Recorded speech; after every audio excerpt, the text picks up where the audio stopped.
What the? The moment I flipped over my wife's employee ID, I gasped at the words that jumped out at me. Scrawled in large red letters were the words, "Useless high school graduate." She had fought through countless hardships to finally return to the university hospital where she used to work as a nurse. However, when she returned home an hour later, she handed me this employee ID card with trembling hands, saying, "Here." Tears welled up in her eyes. Seeing her like that, the anger I had been suppressing erupted all at once. I've had enough. I stood up, pulled my phone from my pocket, and I dialed a number. Keeping my voice calm, I spoke. "Mr. Anderson, it's me. I'm terminating our $10 million contract." A moment of stunned silence. Then, Director Anderson's panicked voice rang through the phone. "Wait. What are you talking about? Please, just give me a chance to explain. Without you, this hospital will." That was the moment my counterattack began, one that would shake the entire foundation of this university hospital. Because I am. My name is Gregory. I work as a surgeon at Madison University Hospital. My wife, Fiona, is also a nurse at the same hospital. We first met when I was still a rookie doctor. Back then, every day was a struggle, and I was still getting used to the scent of my white coat. "Dr. Marshall, could you see the patient in room 17? As I was passing the nurse's station, a nurse called out to me. Understood. I took the patient chart and headed for room 17. Taking a deep breath in front of the door, I knocked. "Come in." A frail but resolute voice answered. I stepped inside to find a girl lying in bed. Her long black hair spread across the pillow, and though her face was pale, her large eyes held a strong, unwavering light. As I found myself captivated by that light, she tilted her head slightly, looking at me curiously. I quickly forced a smile.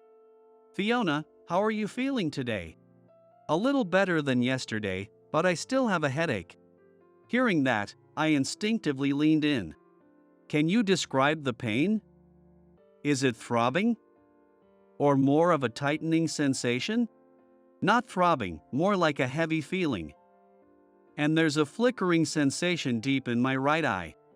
Carefully noting her symptoms in the chart, I observed her expression closely.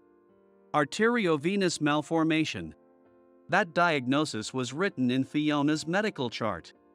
Her condition was a congenital disorder where the brain's blood vessels failed to form properly, causing arteries and veins to connect directly instead of through capillaries. Normally, blood flows from arteries to veins via capillaries, but in her case, it rushed through an abnormal tangle of vessels called an itis. As a result, normal blood flow in the brain was disrupted, leading to various symptoms: headaches, seizures, paralysis, and in the worst case, a stroke due to a brain hemorrhage. Fiona's symptoms were relatively mild for now, but if left untreated, the consequences could be irreversible. The primary treatment was surgery, removing the abnormal connection between the arteries and veins. However, this was no simple task.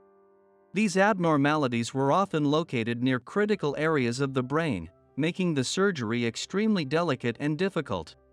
And even after surgery, there was no guarantee of complete safety.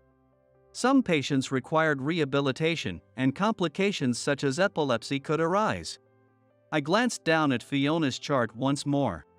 Though it wasn't uncommon for young patients to develop this condition, the fact that a high school girl was battling such a serious illness tightened my chest. "I understand. Let me examine you a bit." I checked her pupil response and conducted a simple neurological test. Fiona followed all my instructions precisely, occasionally smiling as she asked questions. "Dr. Marshall, what do my blood vessels look like?" Her question caught me off guard for a moment. But seeing her serious gaze, I decided to answer as honestly as possible. "In your case, your brain's blood vessels are tangled in a complex way. That's what's causing your headaches and eye symptoms." I carefully chose my words as I sketched a simple diagram to explain it to her. She studied my drawing intently, nodding from time to time. "I see. so that's why I need surgery. Yes, exactly.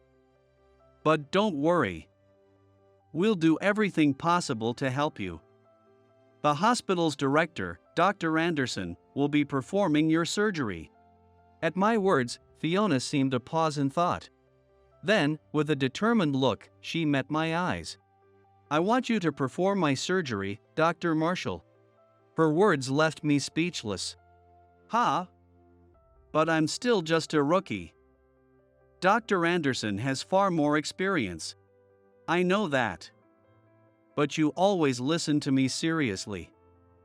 You genuinely try to understand how I feel. And I also know that ever since you became my doctor, you've been staying late every night to study. The nurses told me. I felt my face heat up. It was true, I had been spending countless late nights buried in medical textbooks, trying to understand her condition better. I never thought she knew. I was deeply moved by how sincerely you care. That's why I want to entrust my life to you. I believe in you, Dr. Marshall. She spoke with unwavering conviction. Her words sent a shockwave through me, like an electric current surging through my body.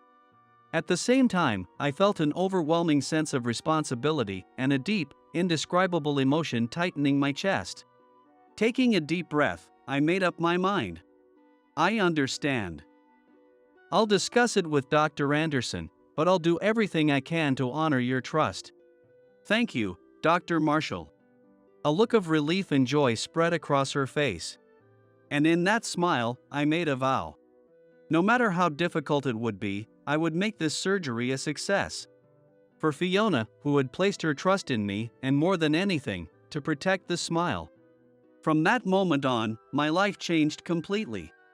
From early morning until late at night, I immersed myself in surgical training. I borrowed an unused patient room, where a surgery simulator had been set up, and I practiced over and over again. One more time. Running a hand through my sweat-dampened bangs, I muttered to myself. A glance at the clock told me it was past 2 a.m. But I still wasn't satisfied.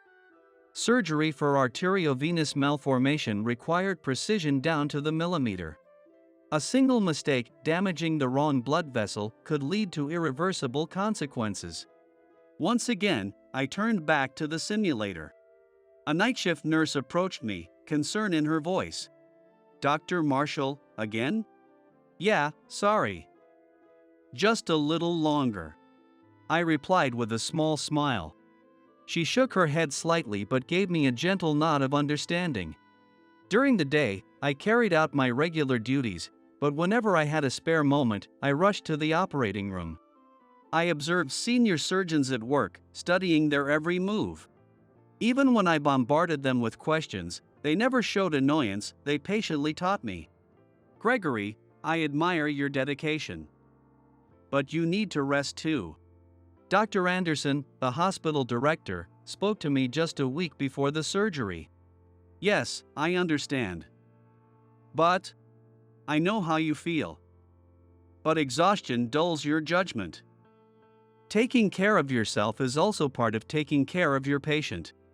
With a kind smile, he placed a reassuring hand on my shoulder. I nodded deeply at his words. He was right, I could feel the exhaustion creeping up on me. I understand. I'll be careful. But even as I said it, Fiona's smile flashed in my mind. I couldn't betray the trust in her eyes. The day before the surgery, I completed my final simulation. All right. I exhaled a small breath and took a deep breath. How many times had I done this now? Tens? Hundreds? My fingertips, my grip on the instruments, my understanding of the vascular layout, everything was ingrained in me. I will save you. Whispering that vow, I headed home. Tomorrow was the real thing. Surgery day. I fought to suppress the tremor of nervousness as I entered the operating room. I took deep, steady breaths to calm my mind. Time seemed to blur as I focused solely on the surgery. Each movement required millimeter precision. There were moments of crisis, but all the training, All the sleepless nights, everything came together, guiding my hands. Beginning closure. As I spoke those final words, a wave of relief washed over me. I had done it. I had saved Fiona. As I stepped out of the operating room, her parents rushed toward me. "Dr. Marshall. How is she?" Their faces were a mixture of anxiety and hope. I smiled and gave them the answer they had been waiting for. The surgery was a success. Fiona is safe. In that instant, relief flooded their faces, and tears spilled from their eyes. "Thank you, truly, thank you." They bowed deeply, their voices trembling with emotion. And for a moment, I was speechless. I was overjoyed that I had saved Fiona, but even more than that, I was deeply moved by the emotions of her parents. A few hours after the surgery, as we carefully monitored her in the ICU, Fiona slowly opened her eyes. "Fiona, can you hear me?" I gently called out to her. She gave a faint nod and spoke in a soft, weak voice. "Dr. Marshall, thank you." Hearing those words, I felt tears welling up in my eyes. "You did great. Just rest for now." She quietly closed her eyes again. Her expression was peaceful, as if she were completely at ease. Fiona's condition steadily improved. When I visited her after she was transferred to the general ward, she greeted me with a small, but bright smile. "Dr. Marshall, thank you so much." "No, I should be the one thanking you. Because of you, I've grown both as a doctor and as a person. When I first became a doctor, I thought my job was simply to treat illnesses. But through you, I learned that it's just as important to stand beside my patients and fight alongside them. And in doing so, I found that I, too, could grow." Fiona looked a bit surprised but soon smiled again. "I also became stronger thanks to you, Dr. Marshall. I want to be someone who can help others, just like you." Her words deeply moved me. Meeting Fiona had changed me in ways I never could have imagined. "Fiona, let's keep doing our best.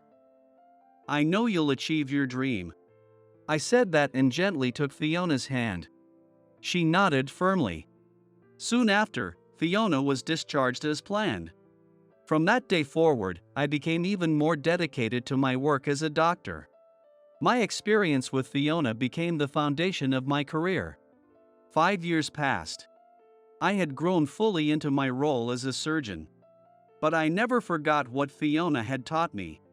As I passed the nurse's station, Angela, the head nurse, called out to me.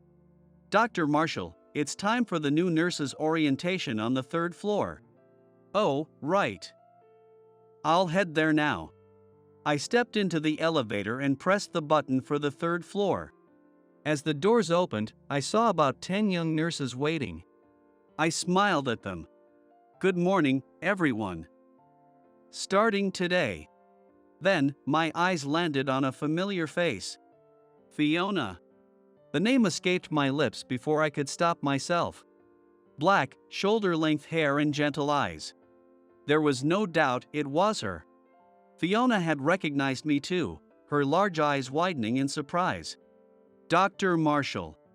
The other new nurses exchanged confused glances, watching our interaction. I quickly cleared my throat to regain composure. "Ahem. Excuse me. Let's start with introductions." One by one, the new nurses introduced themselves. But my gaze kept drifting toward Fiona. When her turn came, she took a deep breath and stepped forward. "Hello, my name is Fiona. I graduated from Madison Nursing School, and today, I officially start my journey as a nurse. I owe a great deal to Dr. Marshall, who took care of me when I was in high school. Thanks to his dedication and treatment, I am here today, able to pursue my dream." She looked at me with a slightly shy smile. A warmth spread through my chest. She had made it. After the orientation, once the other new nurses had left, Fiona approached me. "Dr. Marshall, it's been a long time." "Yeah. You've become a nurse now." "Congratulations." "Yes. My experience back then made me want to help others, just like you. We walked to the hospital's courtyard.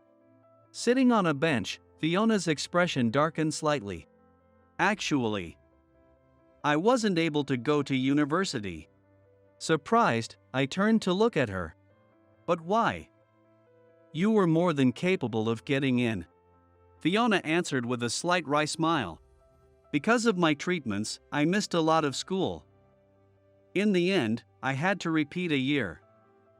That threw off my university plans, and I wasn't able to prepare in time for entrance exams. A tight pain squeezed my chest. I never realized how much her illness had impacted her life. Fiona looked up at the sky and continued. But I didn't give up. I still really wanted to become a nurse, so I decided to aim for nursing school instead. My parents supported me all the way. That must have been tough. It was. I had to catch up on everything I had missed in high school while also keeping up with the intense coursework. But every time I felt like giving up, I thought of you, Dr. Marshall. Remembering how hard you worked for me gave me the strength to keep going. Her words deeply moved me. She had faced an uphill battle, yet she had persevered with unwavering determination. I see. You really did an amazing job. Without thinking, I placed a hand on her shoulder. I saw tears glistening in her eyes. It's all thanks to you. Seeing how much you cared for me back then made me want to be there for others too. I couldn't go to university, but I don't regret choosing this path at all. For a moment, I was at a loss for words. I never imagined my actions had such a profound impact on someone's life. Looking at her now, strong, resilient, and full of purpose, I felt an immense sense of respect. Fiona, I'm truly inspired by your strength and determination. From now on, we're colleagues. Let's do our best together. Yes. I look forward to working with you, Dr. Marshall. She nodded firmly. Over the next few months, Fiona and I worked together as colleagues and gradually grew closer. We grabbed coffee after long shifts, watched movies on our days off. Before I knew it, we naturally found ourselves drawn to each other. One spring night, under the cherry blossoms, I proposed. Fiona, will you marry me? In the moonlight, tears shimmered in her eyes. Yes, with all my heart. Hearing her answer, I pulled her into my arms. We had met as patient and doctor, reunited as colleagues, and now, we were about to start our journey as life partners. Our wedding was small but filled with warmth. After exchanging vows, Fiona whispered to me, Dr. Marshall. No, Gregory. I'm so glad you saved my life that day. And I'm so lucky to have met you, Fiona. I squeezed her hand tightly. At the beginning of our new life, we faced each other with smiles. Just imagining how wonderful the days ahead would be filled me with excitement. And now, as expected, life with Fiona has been nothing short of amazing. But recently, something has been on my mind.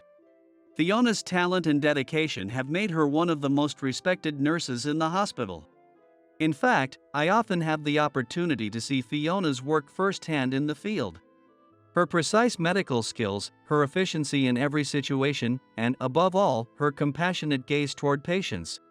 Despite having only a high school diploma, she possesses knowledge and skills that rival those of college-educated nurses. In fact, in some aspects, she even surpasses them. I often saw her staying up late, devouring medical textbooks, constantly pushing herself to improve. Her dedication and drive even left me in awe. Honestly, I am proud of Fiona. She is my beloved wife. But lately, I had noticed something troubling. Fiona looked increasingly tired. Worn down. Even this morning, as she left for work earlier than usual, her complexion was pale. I'm on an early shift today. I'll head out first. As Fiona stepped out the front door, her back looked unusually small. As I recalled that moment while passing by the nurse's station, I suddenly caught sight of Fiona. I stopped in my tracks without thinking. Her expression was clearly different from usual. And beside her stood Tracy, a physician. Her cold, sharp voice carried through the hallway. "Fiona, you didn't even notice this mistake? Are you really a nurse?"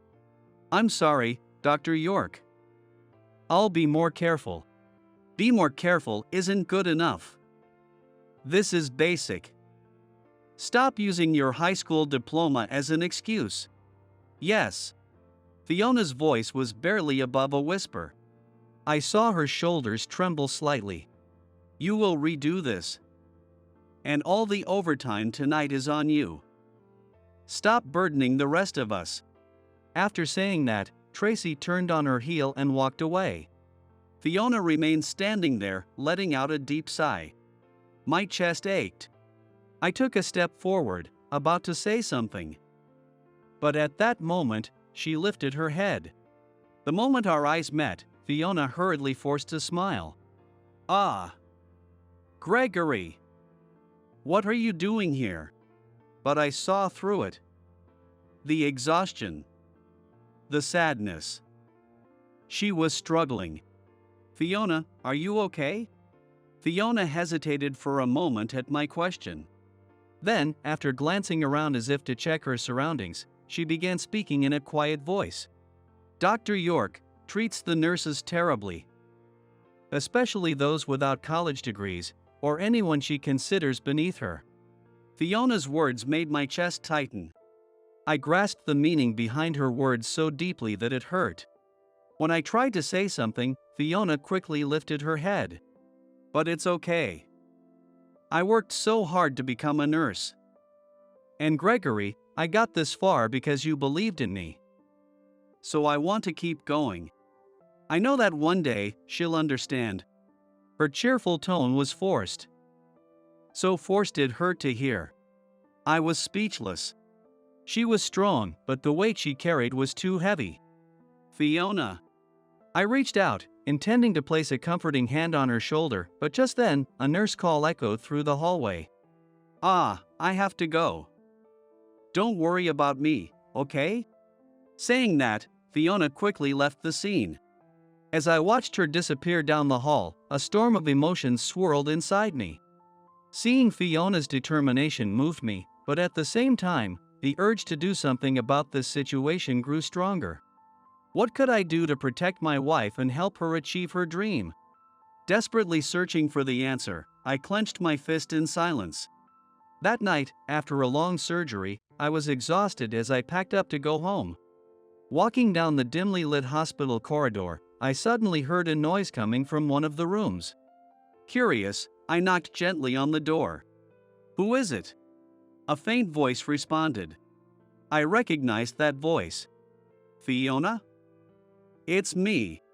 I pushed the door open. Fiona sat at a desk, buried in mountains of paperwork. Her face was pale from exhaustion, dark circles heavy under her eyes. She looked up at me in surprise. "Gregory, you're still working this late?" "Yeah. Emergency surgery ran long. But more importantly, what are you doing here?" "It's already 2 a.m.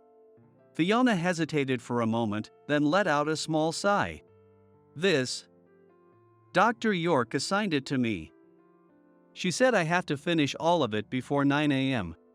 I scanned the room. What lay before me was an amount of clerical work that would normally require multiple people. Organizing patient records, entering data, compiling statistical reports. This is insane. There's no way you can finish all this alone. It's okay. If I push myself, I can get it done." Hearing that, my chest tightened. "Fiona, this is not okay. Why is Tracy doing this to you?" Before I could finish, she quickly shook her head. "It's fine, Gregory. I'm just not good enough yet. I need to work harder." Those words made me feel a surge of anger rising within me. This was blatant harassment. I knew how capable Fiona was. This wasn't about her abilities. This was punishment. A power play. I stood up immediately. If I remembered correctly, Tracy was on the night shift tonight. Fiona, wait here. Confused, she looked up at me as I strode out of the room. I walked briskly down the hallway, heading straight for Tracy's office. Even at this hour, light spilled out from under her door. She was still inside. Taking a deep breath to steady my anger, I knocked firmly. Come in.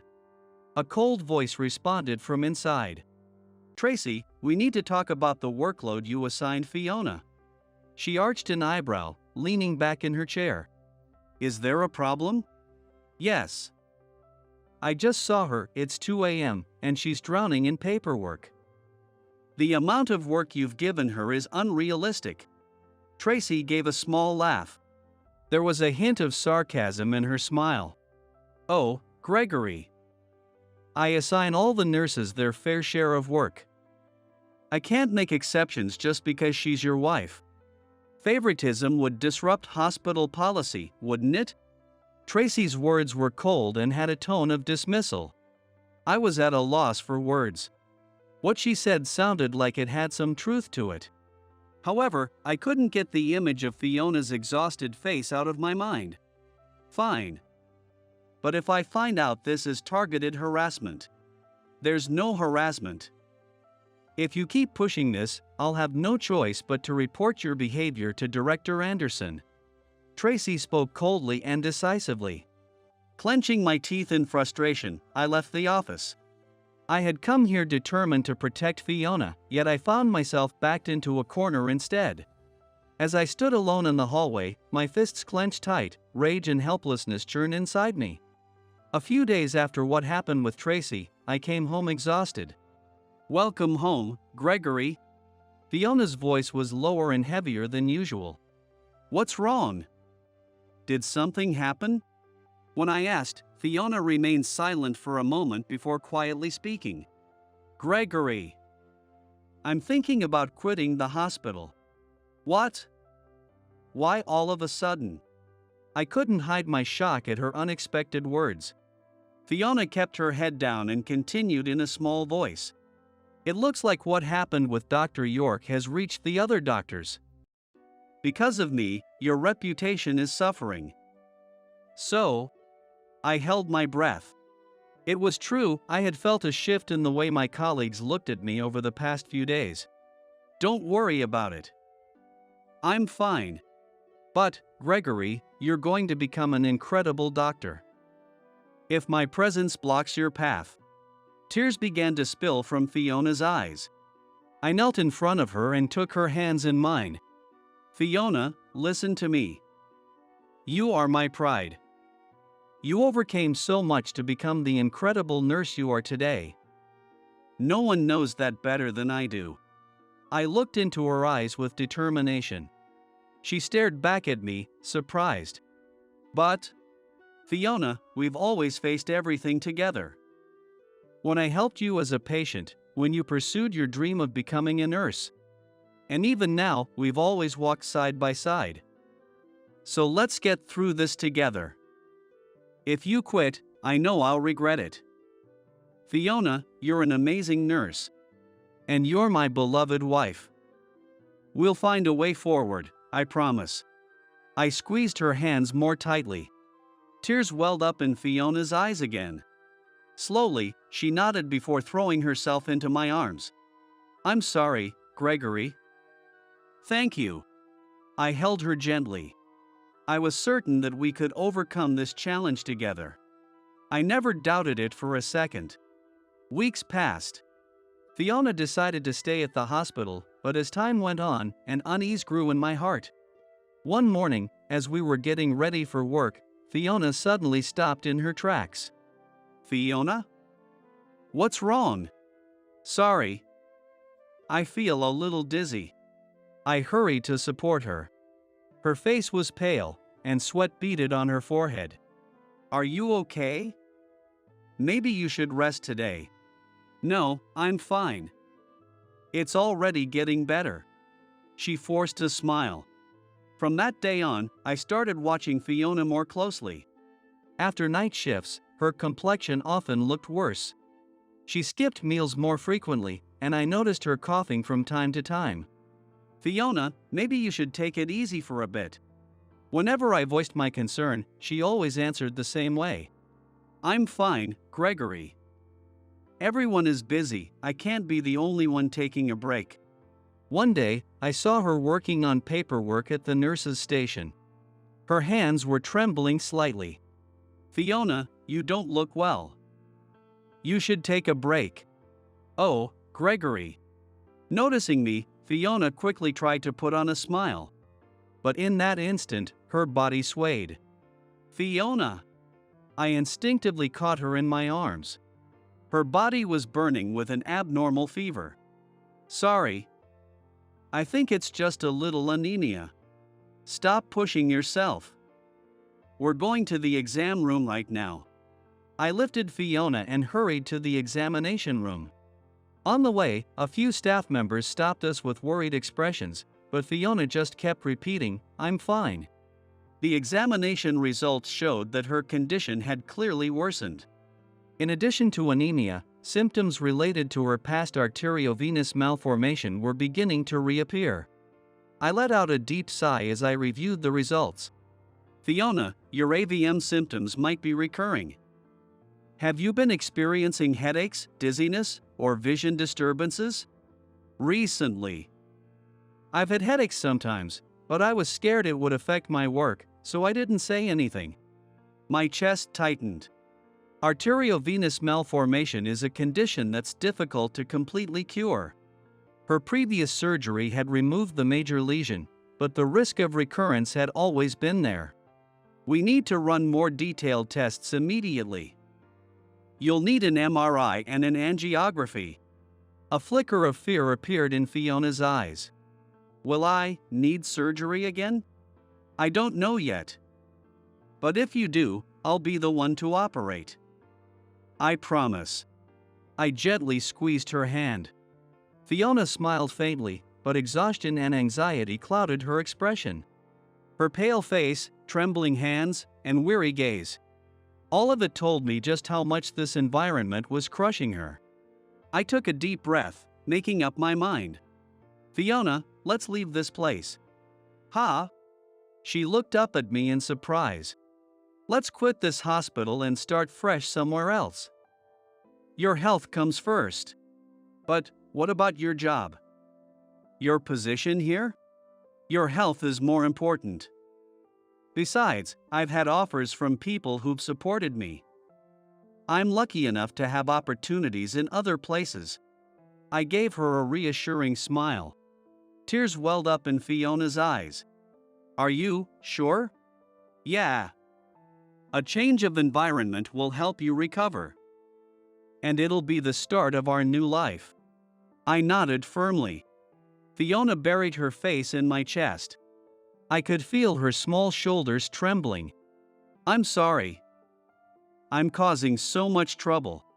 No, this is a decision for both of us. It's for you, but also for me. Let's build a new life together. I want to see you healthy again and working alongside me in the field of medicine. Okay. Thank you, Gregory. Fiona slowly nodded. I held her gently in my arms. That night, I sent an email to Director Anderson, informing him of my resignation. As I stared at the sent notification on the screen, I felt a deep sense of relief and a renewed sense of determination. 3 years have passed since then.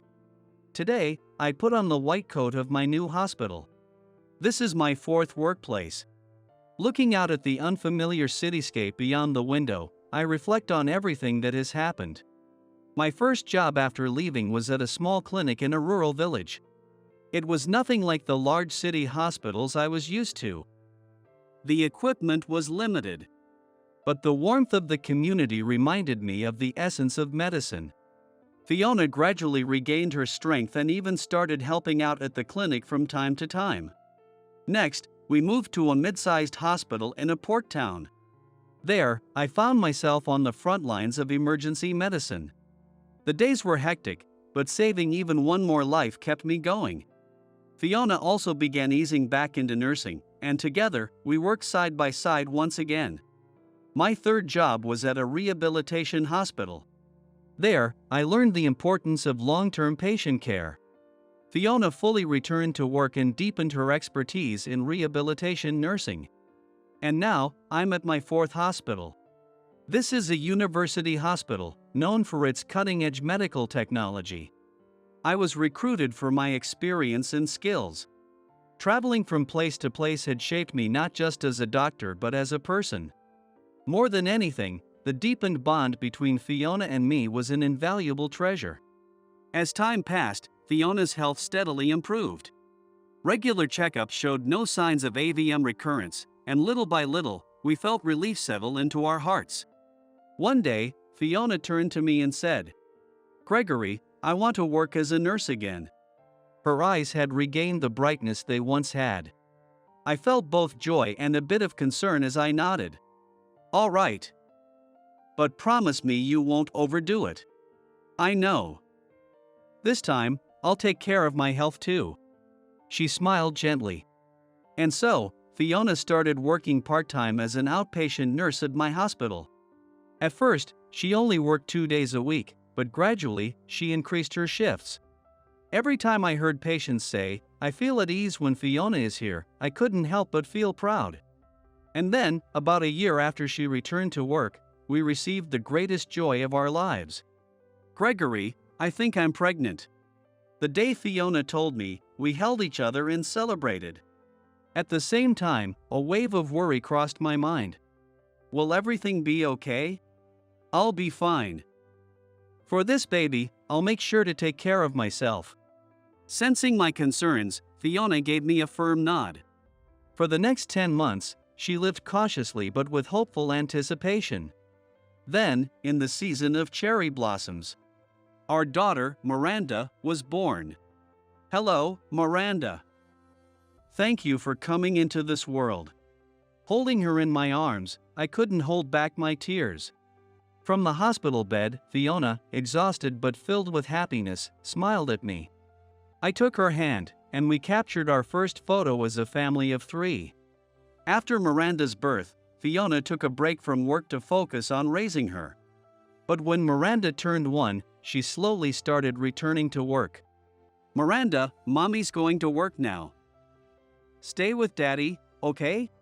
As I watched Fiona leave for work, I lifted Miranda into my arms. "All right, sweetheart, let's have breakfast with Daddy." Balancing work and parenting was tough, but together, we built a new rhythm in our lives.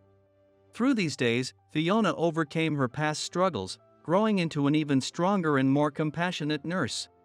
And I, too, kept growing as a doctor, a husband, and a father. One morning, as I prepared breakfast, I also packed Miranda's lunch for kindergarten. Fiona was still asleep after her night shift. Miranda ran into the kitchen and tugged at the hem of my apron. "Daddy, make my rice ball look like a tiger." "All right, a tiger-shaped rice ball it is." I smiled as I answered, and Miranda bounced with excitement. Just then, my phone rang. I recognized the number. "This is Gregory speaking." "Hey, Gregory." "It's me." The moment I heard that voice, my hands froze. Director Anderson. The director of Madison University Hospital where Fiona and I used to work. "Mr. Anderson, it's been a while." Noticing the shift in my tone, Miranda looked up at me curiously. "Yes, it has. How have you been?" "I'm doing well, thank you." "Actually, Gregory, I'd like you to come back." I held my breath. "Back to Madison?" "Yes. The hospital has changed a lot. We've implemented a new management system and are working hard to create a better work environment. We need your experience and skills." I found myself at a loss for words. It was true, I had gained a wealth of experience since leaving. But the bitter memories of that time still lingered. "What do you think? Will you consider it?" There was a pleading note in Director Anderson's voice. "I understand. I'll discuss it with my family before making a decision." "Of course. Fiona and Miranda are part of the equation too." I'll be hoping for a positive answer." After hanging up, I stood in a daze. Daddy? What's wrong? Miranda's voice brought me back to reality. It's nothing. Now, let's make that tiger rice ball, shall we? I tried to smile, but my heart was tangled in mixed emotions. That night, after putting Miranda to bed, I told Fiona about Director Anderson's call. Her eyes widened. He asked you to come back? I nodded slowly. He said the hospital has changed. They've introduced new management and are focusing on improving the work environment. Honestly, I'm torn. There's no doubt that Madison helped shape me into the doctor I am today. I owe a lot to Mr. Anderson. But at the same time, we went through a lot there. When I think about you and Miranda, Fiona fell into deep thought. Then, she smiled gently. Gregory, I think we should go. What? I stared at her, surprised. I heard from some nurses that Madison recently opened an on-site daycare. That would make it easier for me to work. And besides, I'm not the same person I was back then. I know I can handle it now. We have Miranda with us, and that alone makes me stronger. But, Fiona, it's okay. We've been through so much together. This time, we can give back to Madison in a different way. And more than anything, I want Miranda to see us grow. I want her to see her parents challenging themselves and moving forward. A warmth spread through my chest at her words. Are you sure about this? Yes. As long as I have you and Miranda, I can overcome anything. And who knows? Maybe we'll meet new colleagues who will become lifelong friends. If there's a place where we can put our experience to use, then I think it's worth the challenge. Fiona nodded firmly. I pulled her into my arms. Thank you, Fiona. Hearing you say that gives me the courage I needed. She gently stroked my back. That night, we spent hours talking about our future. A wave of unease settled over me, but more than that, I felt a growing sense of anticipation for the new possibilities ahead. I was once again grateful for Fiona's strength and optimism. The morning of our first day at Madison University Hospital. I was getting ready, feeling a bit nervous. Fiona had planned to leave earlier with Miranda. She wanted to complete the daycare registration and give Miranda time to adjust to the new environment. As she held Miranda's hand, she said, "All right, we're heading out first." "Okay. Be careful. I'll see you soon." I watched them leave from the doorway, taking a deep breath. A new beginning. Everything will be fine. But that optimism didn't last long. Just as I finished getting ready and was about to head out, I heard the front door open. Startled, I turned around. There stood Fiona, her shoulders slumped, and Miranda, looking anxious. "Fiona? What happened? Why are you back already?" I glanced at the clock. It had only been an hour since they left. Fiona looked at me with an apologetic expression. "Gregory. I'm sorry. Miranda said she wants to stay home today." Her voice trembled. Miranda stood behind her, half hiding. I tried to grasp the situation, but I had no idea what had happened. "All right. Miranda, can you play in your room for a bit? Mommy and Daddy need to talk." "Okay." Miranda looked up at me, her little face filled with worry, but she nodded. I gently stroked her head and sent her off to her room. Once I heard the door close, I turned to Fiona. "Okay, take a deep breath and tell me what happened." Before I could finish, tears spilled from Fiona's eyes. Startled, I put my arm around Fiona's shoulder. "Fiona." She buried her face in my chest and started sobbing, trying to muffle the sound. All I could do was hold her and gently rub her back. After a while, she lifted her face. Her eyes were red and swollen. "Gregory, here." Her hands trembled as she handed me something. I took it from her. It was her hospital ID badge. What about it? I picked up the employee ID card and looked at the front. Fiona's name and photo. It looked like a normal employee badge. But Fiona still looked pained. Turn it over. Her voice was hoarse. A bad feeling crept up my spine as I flipped the card over. And the moment my eyes landed on the back, my breath caught. Scrawled in red ink, bold and unmistakable, were the words, "Useless high school graduate." I couldn't believe my eyes. I blinked several times and looked at the card again. However, the text remained unchanged. What the hell is this? Anger surged through me. Who could have done this? No, I already knew. It had to be Tracy. This morning, Dr. York handed it to me. At first, I didn't notice, but Miranda saw it and said, "Mommy, there's something written on the back." Fiona's voice was shaking. I held my breath. And then? Miranda asked, "What does this say?" And Dr. York laughed and said, "It means your mommy is too dumb to be useful." But it didn't stop there. She looked at Miranda and said, "You probably aren't very smart either." Tears streamed down Fiona's face. I was speechless. So, I just couldn't stay there. I grabbed Miranda's hand and left. "I'm sorry, Gregory. I was weak." She buried her face in my chest. I held her tightly. "No. You're not weak. You protected Miranda. And you're not dumb, not even close. You're one of the strongest and smartest people I know." I gently lifted Fiona's face and gazed into her eyes. Fresh tears welled up in her eyes. Seeing her like this, the fury I had been holding back erupted all at once. I've had enough of this. I stood up and pulled my phone from my pocket. Then, I dialed a number. As Fiona watched anxiously, the call connected. I began speaking, trying to appear calm. "Mr. Anderson, it's Gregory." "Ah, Gregory. Today's your first day back, right? Did something happen?" "Yes, something happened. I'm terminating our $10 million contract."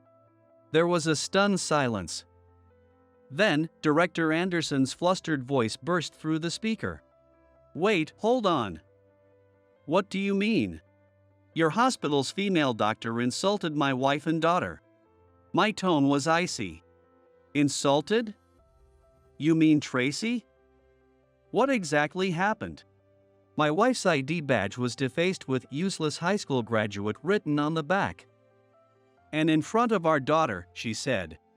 "Your mommy is too dumb to be useful," and even had the audacity to call Miranda dumb too. What? That can't be. I am so sorry. I'll investigate this immediately." His voice was unsteady. But I wasn't about to let this go. An investigation won't be enough. I refuse to work at a hospital like this. "Gregory, please. I understand. What Tracy did is absolutely unacceptable. I promise she will face severe consequences. This isn't just about Tracy. The problem is your entire hospital culture. Please, listen. I'll bring Tracy to your house right now so we can talk. Just give me a chance. We need you, Gregory. The hospital needs you." Director Anderson's voice was filled with desperation. I exhaled deeply. "Fine. Let's talk. Thank you. I'll be there soon." When I hung up the phone, Fiona was looking at me with concern. "Gregory, are you okay?" "Yeah. Mr. Anderson is coming." This is where the real battle begins. Fiona reached for my hand. Her eyes held a mixture of fear and determination. I wanted to dispel her doubts, so I squeezed Fiona's hand tightly in return. About an hour after I hung up the phone, the doorbell rang. I took a deep breath and walked toward the door. Fiona was upstairs, playing with Miranda.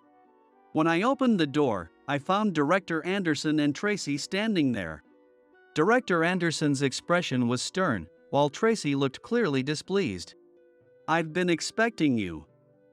Please, come in," I spoke calmly. After leading them to the living room, Fiona also came downstairs. The moment she saw Tracy, I noticed Fiona's body tremble slightly. "First, let me apologize. I deeply regret that things have come to this." Director Anderson bowed his head deeply. Tracy, on the other hand, remained silent with a sullen expression. "I don't need an apology. I need an explanation. Why did this happen?" I spoke firmly. Director Anderson turned to Tracy. "Tracy, explain yourself." Tracy wore a dissatisfied look but reluctantly opened her mouth. "What I did was simply part of my guidance. I merely gave a warning to someone who lacks ability." "Guidance?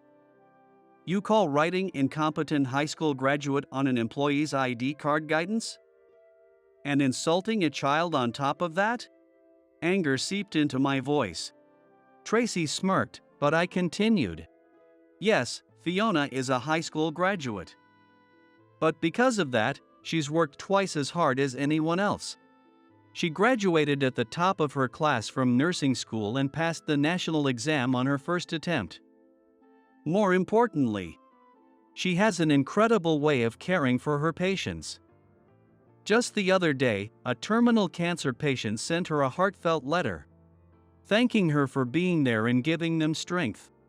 I glanced at Fiona, who looked down, embarrassed, before turning back to Tracy and Director Anderson. "She is deeply trusted by her colleagues. When the night shift schedule became difficult to manage, she was the first person they turned to because they knew she would handle it fairly. And Fiona never stops learning. During breaks, she studies the latest medical information, and on her days off, she attends seminars. Precisely because she's a high school graduate. She's more motivated than anyone else to grow and improve." Director Anderson listened with interest, while Tracy's face twisted in displeasure. Academic background may be important, but what matters more is daily effort, compassion for patients, and teamwork with colleagues. Fiona has all of that. Judging such an outstanding nurse solely by her academic background is a grave mistake, I concluded with a strong tone. But Tracy scoffed. "Ha! And here I was wondering what nonsense a third-rate doctor like you would say. For your information, I graduated at the top of my class from the University of Tokyo's medical school. Gregory, if I remember correctly, you barely made it through some no-name university, right? The difference between us as doctors is night and day."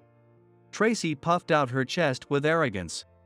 At that moment, for the first time, Director Anderson's face showed a flash of anger. "Enough. Tracy, do you have any idea what you're saying?" Tracy shut her mouth in shock at his sudden outburst. The room fell into silence. Gregory is an extraordinary surgeon, known worldwide as the Hand of God. His skills are among the very best in the world. What? That's impossible. When he was at our hospital, he never. Let me tell you what happened after Gregory left our hospital. He was invited to one prestigious medical institution after another, gaining unparalleled experience across the world. Tracy's face turned pale. Director Anderson took a deep breath before continuing. First, he worked at a small clinic in a remote village in Africa. With minimal equipment, he learned how to make the most of limited resources. He battled malaria and malnutrition daily, returning to the very essence of medicine. Next, he moved to an emergency hospital in a Mediterranean port town. There, he faced life-or-death situations around the clock, making split-second decisions and performing highly complex surgeries to save countless lives. It was during this time that people started calling him the Hand of God. Director Anderson's words made me a bit embarrassed, and I scratched my cheek. After that, he went to a rehabilitation hospital in Switzerland. There, He learned the importance of not just acute care but also long-term recovery and reintegration into society. He even developed a groundbreaking rehabilitation method for spinal cord injury patients, gaining recognition from medical professionals worldwide. Finally, he joined a top-tier university hospital in the United States, tackling some of the world's most complex cases. He pioneered a revolutionary surgical technique for brain aneurysms, successfully performing operations that were previously deemed impossible. Tracy's face had turned deathly pale. Director Anderson continued. In this way, Gregory gained diverse experiences across the world, refining both his medical skills and his character each time. As a result, hospitals worldwide sought after him, and no matter where he went, he was welcomed with the best treatment. I am certain that his experience and expertise will be a tremendous asset not only to our hospital but to the entire medical field in this country. That is precisely why I was determined to bring him back at any cost. Director Anderson closed his eyes briefly, then opened them slowly. In his gaze, I saw deep trust and high expectations. We were finally able to bring him back with a 2-year, $10 million contract. The daycare facility? That was arranged specifically for him to ensure that his family could have peace of mind while he worked. A heavy silence filled the room. Tracy was completely speechless, her mouth opening and closing like a fish. However, the silence didn't last long. Her expression gradually shifted from confusion to panic, and then suddenly, a cold smirk appeared on her face. Well, is that so? I had no idea Gregory was such an impressive man. But, you don't have any proof that I did it, do you? The air in the room instantly froze. The employee ID? That could have been a prank by someone else. There's no evidence that I wrote it. And you say I said something to your daughter? There's no proof of that either. So really, this is all just your assumption. I've done nothing wrong. Isn't that right, Mr. Anderson? Tracy looked at me with a defiant glint in her eyes. I let out a deep breath. I desperately searched for a way to break through this situation. Just then, the living room door slowly opened. Turning around, I saw Miranda standing there. Miranda? What's wrong? I asked in surprise. Miranda looked slightly afraid as she stepped into the room. Fiona hurried toward her, but Miranda shook her head, stopping her. Daddy, Mommy. I can say it. That lady said terrible things to Mommy. Miranda pointed straight at Tracy. I felt my heart pound in my chest. The room fell into complete silence. Tracy's face visibly paled. Miranda, is that true? I asked gently. Miranda nodded firmly. Yes. I don't want to go there anymore. Mommy cries because of her. Her words gripped my heart tightly. I pulled Miranda into a hug. At that moment, Tracy suddenly shot up from her seat. Her face was bright red as she shouted at Miranda. Children should stay out of adult conversations. How poorly raised you must be to interrupt like this. This is why people say kids of uneducated parents are stupid. You're just a dumb child. For a moment, Miranda flinched at Tracy's furious outburst. But in the next second, she straightened up in my arms and stared directly at Tracy. The one who calls others stupid is the real stupid one. What did you just say? Miranda's clear and firm words left Tracy so shocked that she was at a loss for words. Miranda continued. My kindergarten teacher taught me that real fools are the ones who look down on others. And my mommy is really smart. She always thinks about her patients with all her heart. That's what real intelligence is. Daddy told me that. I couldn't help but hold Miranda even tighter. My chest swelled with pride and emotion at my daughter's wisdom and courage. Tracy stood there, dumbfounded. Her mouth moved soundlessly, but no words came out. I gently stroked Miranda's head. Well said, Miranda. Daddy and Mommy are so proud of you. Miranda beamed with happiness. Then, Director Anderson turned to Tracy with a resolute and severe expression. "Tracy, you're fired." His voice carried an authority stronger than ever before. Tracy shot up in a panic. "What? Wait a minute. I won't hear any more excuses. If we want Gregory and his family to stay, your termination is non-negotiable." His hands, hailed as the hand of God, and the trust he has earned from the world are invaluable. Our hospital has no future without him. We cannot afford to lose such an irreplaceable asset because of your discriminatory actions. The weight of Director Anderson's words echoed through the room. At that moment, Tracy's expression completely changed. Tracy's carefully maintained facade crumbled in an instant, revealing the ugly emotions underneath. "Effort? You think effort is all it takes? I worked hard too. I studied for years, got into an elite university, and dedicated myself to my training.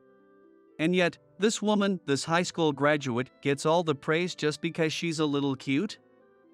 How is that fair?" Tracy stood up and pointed at Fiona. A fiery look of hatred burned in her eyes. Fiona trembled and clung to my back. Miranda, sensing the tension, gripped her mother tightly, her face filled with worry. "You're telling me what I did was wrong? Don't be ridiculous. I was just trying to correct a flaw in the system. If we keep letting weaklings like her in, Japan's medical field is doomed." I clenched my fists, shaking with anger, but I forced myself to stay calm. Every word Tracy spoke was cutting deep into Fiona. Taking a deep breath, I began speaking quietly, but with unwavering resolve. "Tracy, do you even know why Fiona never went to college?" Tracy sneered, but I ignored her and continued. "Fiona was battling a serious illness. While you were studying in a prestigious university, she was fighting for her life in a hospital bed. She had arteriovenous malformation, a rare and life-threatening condition. She underwent multiple surgeries, spent years in rehabilitation. She wanted to attend high school like everyone else, but she physically couldn't." The atmosphere in the room changed. Tracy's expression froze. I gently squeezed Fiona's hand. Tears welled in her eyes. Miranda remained in her mother's embrace, listening intently. But even after all that, Fiona never gave up. She studied relentlessly to make up for the time she lost in the hospital. That's how she got into nursing school. "Tracy, yes, you worked hard. But Fiona worked just as hard, if not harder. Don't you dare judge someone's worth based on academic background alone." I saw Director Anderson nod silently. Tracy stood frozen, unable to respond. I pulled Fiona close. "And do you know why Fiona is so highly respected? Because of what she's been through. She understands patients' pain. She knows how precious life is. That empathy and experience are what make her an incredible nurse. Academic achievements matter, yes, but what matters even more is personal growth, life experience, and, above all, compassion." The room fell into silence. Tracy's face turned deathly pale, and I saw the beginnings of regret in her expression. Suddenly, her shoulders started trembling. We all watched in surprise as tears spilled from her eyes. Then, in the next moment, she collapsed to her knees, covering her face with both hands, and sobbed uncontrollably. I'm sorry. I'm so sorry. I just wanted to be recognized." Her voice was barely a whisper between sobs. Gone was the arrogance and pride, what remained was a broken, sorrowful woman. Fiona gently stepped away from me and approached Tracy. I moved to stop her, but she shook her head softly. She knelt before Tracy and placed a gentle hand on her shoulder. Tracy slowly lifted her tear-streaked face to look at Fiona. "Why? Why are you being kind to me? After everything I said, after everything I did. Everyone carries their own struggles. But when you overcome them, you become stronger. And kinda. Fiona gave her a small, warm smile. Tracy broke into uncontrollable sobs again. This time, it sounded like true remorse. Miranda tugged at my sleeve. "Daddy, is that lady not mad anymore?" "No, she's not." I nodded. Director Anderson let out a deep sigh. His face showed both relief and a newfound sense of determination. A few days later, Tracy was officially dismissed. I took Fiona with me and headed to Dr. York's room because she said, "I want to greet her." She was packing up her things. Fiona stepped forward and bowed her head silently. "Dr. York, we came to say goodbye." Tracy looked slightly surprised before letting out a deep sigh. "Thank you, Fiona." How pathetic. I wonder what my mother would say if she saw me like this. She gazed out the window as she spoke. Fiona and I listened silently. My mother is a doctor, an incredibly talented one. I admired her so much. But one day, she suddenly left. She was so skilled that foreign hospitals sought her out. She chose her career over her family. Tracy's voice trembled slightly. Ever since then, I desperately wanted her to acknowledge me. I thought that if I became a doctor and achieved greater success than she did, she would come back to me. But in the end, I was wrong. I became so obsessed with academic credentials and status that I lost sight of what truly mattered. A tightness formed in my chest. Fiona looked at Tracy with eyes full of sympathy. Tracy turned to her. Tears shimmered in her eyes. "Fiona, you're truly strong. You have a strength that I never did. You'll be a wonderful mother." Fiona's expression showed a hint of surprise at those words. At that moment, I remembered something and spoke. When I left this hospital, someone reached out to me. She was a doctor who had made a name for herself across the world. The reason I'm here today, thriving, is because of her guidance. I paused briefly before continuing. She told me she had a daughter. But she became so absorbed in her work that she neglected her, something she deeply regretted. She once said to me, "Medicine is important, but so is family." Balancing both is difficult, but not impossible. Finding that balance is what true success means.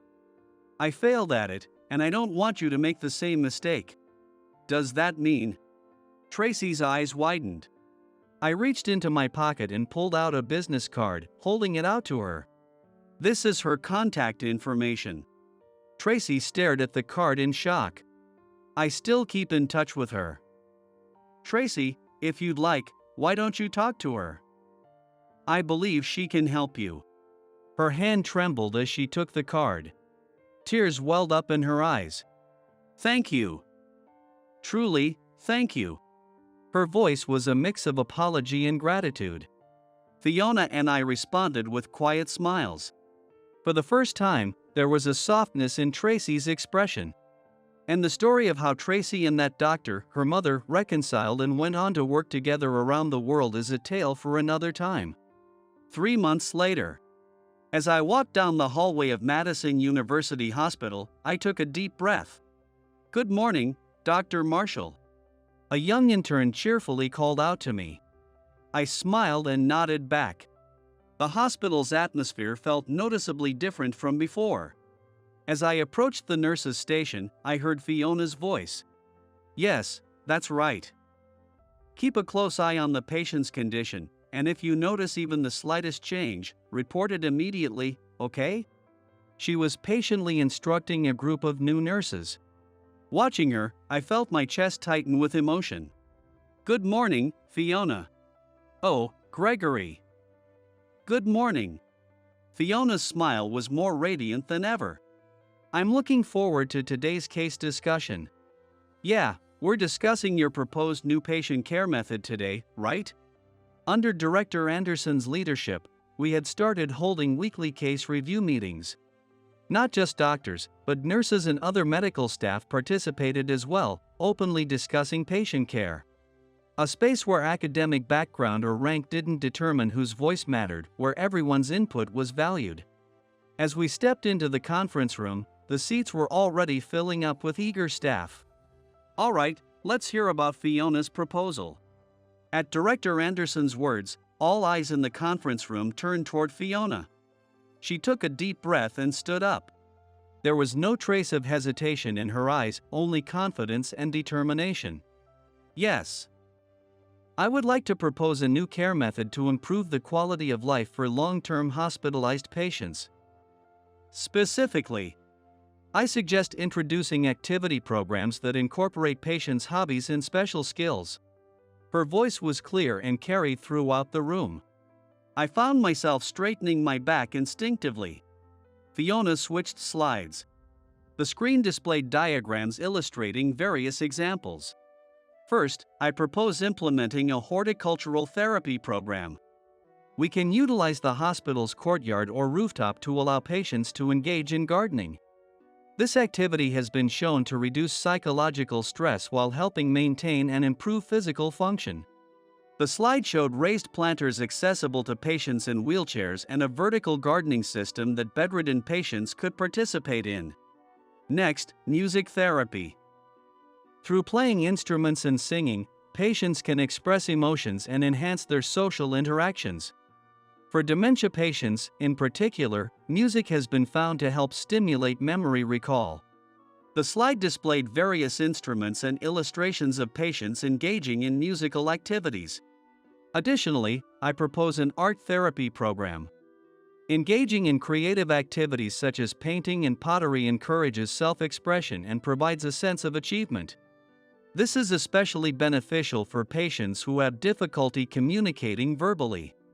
The screen showed images of patients holding paintbrushes and others in wheelchairs shaping pottery with their hands. Furthermore, we plan to hold exhibitions and sales events within the hospital to showcase the works created in these programs. This will provide patients with an opportunity to engage with society, helping to boost their self-esteem. The final slide depicted an image of an exhibition space in the hospital lobby. Through these programs, we not only aim to enhance QOL but also to increase patient engagement in their own treatment. Moreover, these initiatives will foster better communication between patients and medical staff, as well as among the patients themselves, contributing to a more supportive care environment. As Fiona finished her presentation, murmurs of admiration spread through the room. I couldn't help but feel a swell of pride in my chest. I couldn't help but feel a deep sense of pride in Fiona's growth and the brilliance of her proposal. When it was time for questions, the veteran doctors raised their hands one after another. This is an excellent proposal. However, how do you plan to manage staffing issues? Yes, I've already discussed this with the nursing department. We are considering utilizing volunteers as well. You can find the details on page 3 of the handout. Have patient safety measures been fully considered? Absolutely. We have conducted risk assessments for each activity, and participation will be determined based on patients' individual conditions. Specific criteria are listed on page 5 of the document. As questions continued, Fiona answered each one carefully and precisely. At times, she even responded with humility. That's an excellent point. I will take that into consideration and refine the plan further. Finally, Director Anderson stood up. Fiona, that was an outstanding presentation. Everyone, please give her a round of applause. A wave of applause filled the conference room. Fiona's cheeks flushed slightly, but there was a clear sense of pride and joy in her expression. I couldn't help but flash her a discreet thumbs up. She gave me a small smile in return. As the meeting concluded, Director Anderson approached us. That was a fantastic proposal, Fiona. Let's move forward with a trial implementation right away. Fiona beamed and nodded. Thank you. I'd be honored if it benefits our patients. After finishing our work for the day, Fiona and I walked hand in hand toward the daycare center. With today's success, I was in an especially good mood. As we opened the door, the cheerful voices of children filled the room. From the back, the sound of small footsteps came rushing toward us.